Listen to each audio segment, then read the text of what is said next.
자, 이번 시간에는 소자 간 분리에 대해서 한번 알아보겠습니다. 아이솔레이션이라고 얘기를 하죠. 자, 이 소자라고 하는 거는 우리가 여태까지 봐온 것은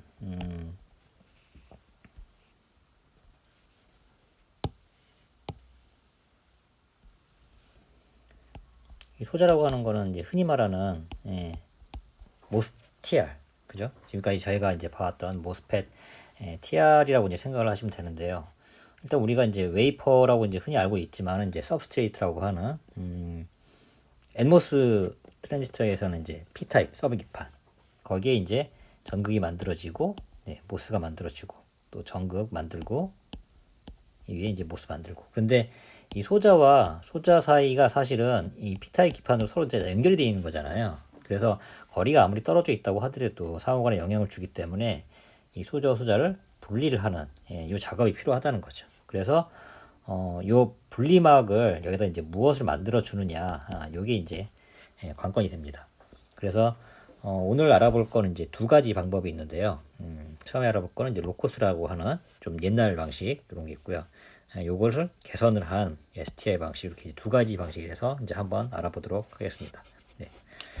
로코스는 이제 지금은 잘 쓰이지 않고 이제 예전에 나왔던 방법인데, 현재의 이제 아이솔레이션을 이해하기 위해서는 예전에 이 로코스 방식에서 뭐가 문제점이었고 그걸 어떻게 개선을 했는지 그걸 알아보는 게 필요해서 이걸 함께 알아보도록 하겠습니다.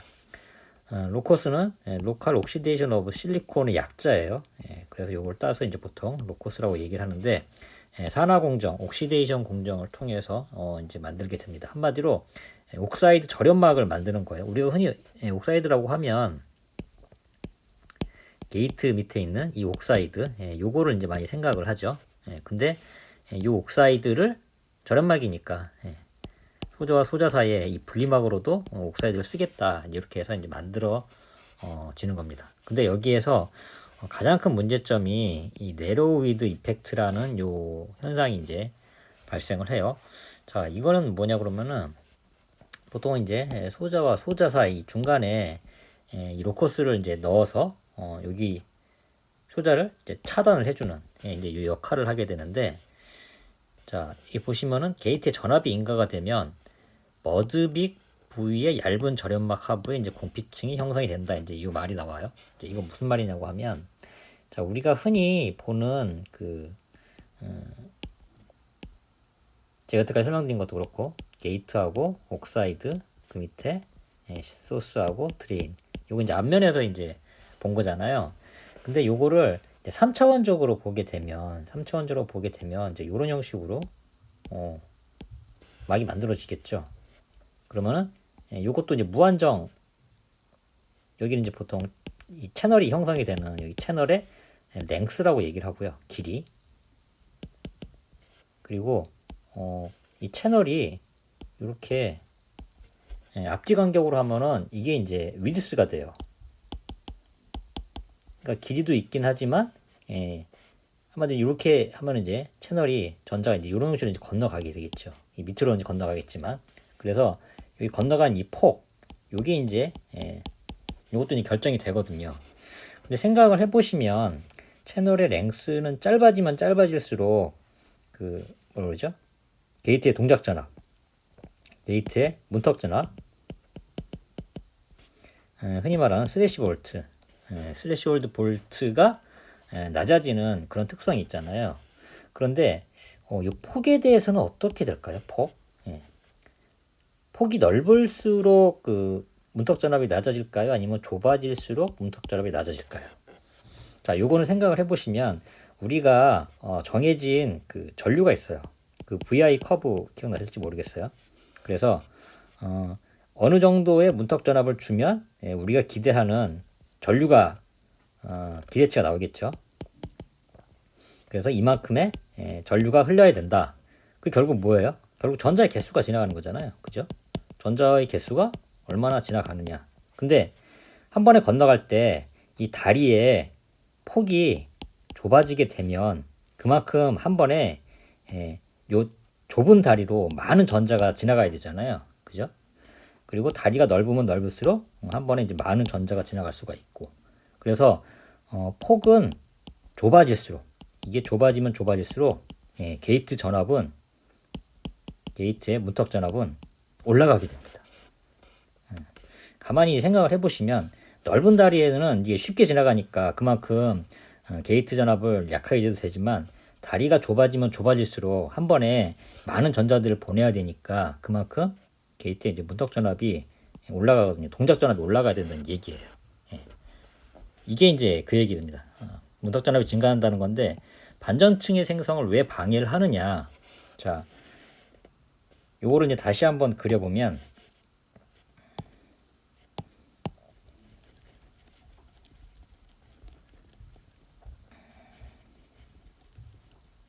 다시 한번 좀 그려보도록 하겠습니다. 우리가 아까도 이제 게이트, 옥사이드, 소스, 드레인 이거는 이제 3차원으로 이제 표현을 한다고 했잖아요. 그러면은 이거 하나가 사실은 이제 소자가 되거든요. 그죠? 여기 하나가 이제 소자가 되죠.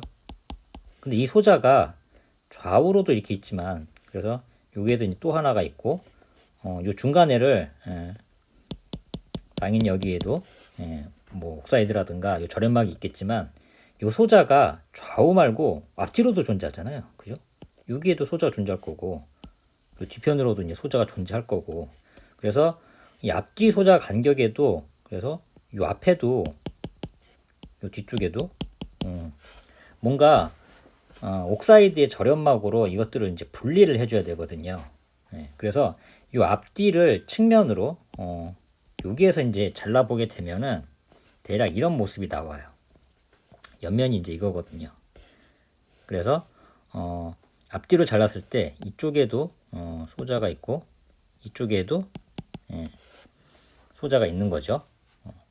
그러면은 여기로 건너갈 때 이 소자와 소자 사이에 앞뒤 간격으로 해서도 이 로커스를 기본적으로 만드는 게 처음에 얇은 옥사이드 막지를 만든 다음에 이 위에 따로 그 나이트라이드라고 하는 한마디로 요 그 옥사이드의 막지를 다치지 않고 보호막의 역할을 해주는 그런 이제 막지라고 생각을 하면 되는데 나이트라이드를 덮고 요거를 이제 깎아주게 되면 여기까지 예칭을 해가지고 여기에서 이제 옥사이드 막지를 형성을 해주도록 뭐 산소가스를 반응을 시키게 되면 이 옥사이드가 이제 성장을 하게 됩니다. 그래서 여기 이 부분은 막질이 이제 나이트라이드가 있어가지고 성장을 안 하고 요 가운데 부분 여기만 이제 성장을 하게 되거든요. 그러면은 이게 이제 어떤 식으로 성장을 하게 되느냐?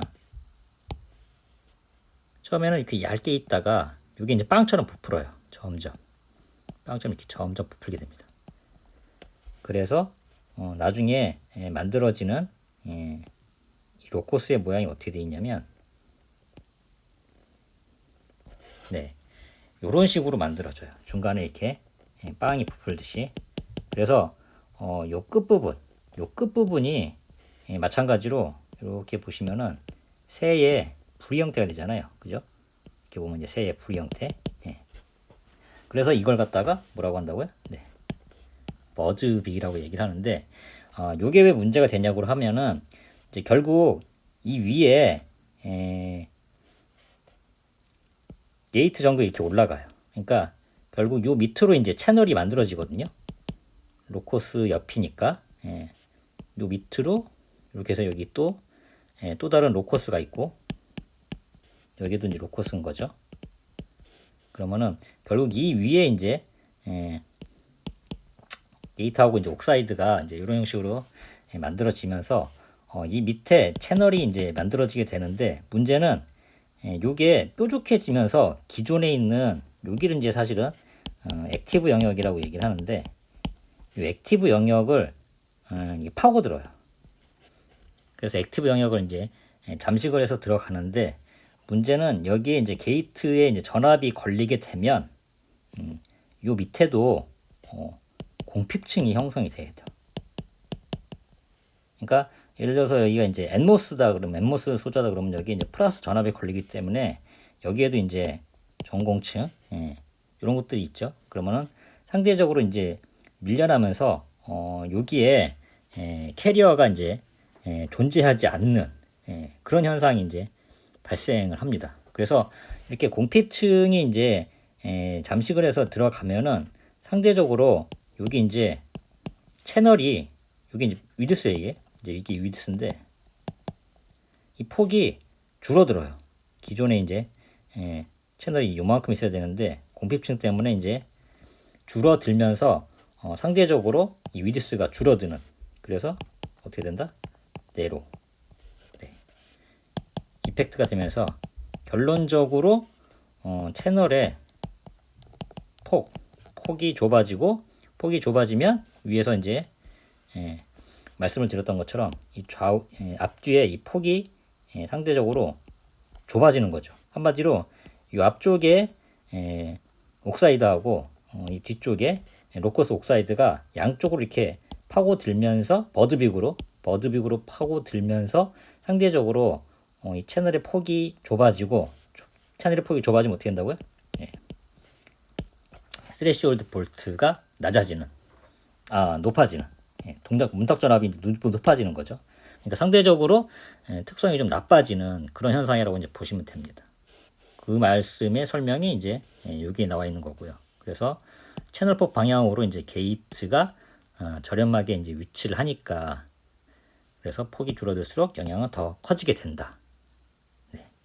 그래서 요거를 개선을 해서 나온 게 STI라는 이제 공정입니다. 그래서 샬로우 트렌치 아이솔레이션 이거의 약자인데요. 자, 이거는 어떻게 하느냐? 최종적인 모습은 이제 이런 형태로 되어 있어요. 그래서 기존 로코스는 원래 이렇게 이제 빵처럼 부풀듯이 이렇게 되어 있었는데 STI 같은 경우는 아예 자, 여기가 이제 서브스트레이트입니다. 흔히 말하는 그 웨이퍼 기판이라고 생각을 하시면 돼요. 엠모스 기준일 때는 이제 P타입 기판이 이렇게 되는데 아무튼 로코스와는 다르게 로코스는 여기는 그대로 놔두거든요. 서브스트레이트는 그대로 놔두는데 STI는 글자 그대로 트렌치잖아요. 이 트렌치가 실제로 서브스트레이트까지 이렇게 좀 깎아내게 됩니다. 깎아내고 이 위에 그대로 옥사이드를 다 채워 넣어요. 그걸 이제 CVD 방식이라는 한마디로 그 SiO2를 가스 형태로 만들어 가지고 요거는 뒷부분에서 8대 공정에서 다시 한번 이제 말씀을 드리겠습니다. 그래서 산화 공정이 일부긴 한데 요거를 막지를 생성을 하는 방식으로 여기서 이제 옥사이드 막지를 이렇게 채워 넣게 돼요. 성장을 시키는 게 아니고 이제 채워 넣는 겁니다. 그래서 여기서 채워 넣고 나중에 요거를 CMP로 이렇게 다 싹 깎아내고 그다음에 요 나이트라이드 요 회색으로 된 부분 요거를 걷어내게 되면 깔끔하게 이렇게 옥사이드만 남아있는 옥사이드가 이렇게 해서 훌륭하게 절연막을 할 수 있는 이런 공정으로 만들어낼 수 있습니다. 이게 이제 STI라고 하는 공정이고요. 그래서 구멍을 뚫고 절연막을 채우고 CMP를 내서 이제 만드는. 그래서 얘 같은 경우는 파고들거나 그죠? 버드빅처럼 이렇게 파고들거나 뭐 이런 게 없기 때문에 깔끔하게 여기가 이제 절연이 되거든요. 그러면은 여기에서 채널이 만들어질 때 여기가 이제 채널이 만들어지는 겁니다. 이 양쪽에서. 그래서 채널이 만들어질 때